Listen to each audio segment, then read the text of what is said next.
grout today.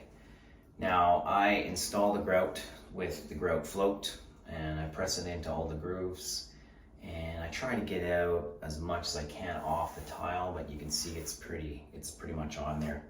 Your second step is to shape the grout, and that's where you do a big wash and you go over all the grout lines and you make sure it's in there, it's nice and smooth, right? Okay, so third step is hopefully the final wash. And let me just show you what I'm doing here. If you do it right, you can get this done in one step, okay? Come up here, just wring out your sponge.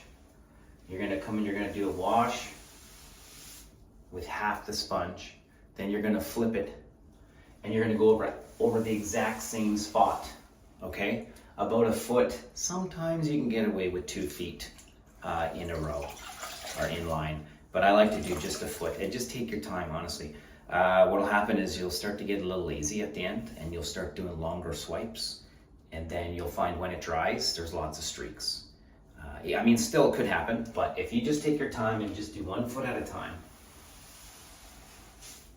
See, flip it, exact same spot, give it another pass, and by the time you're finished, there will be no streaks and you'll be done.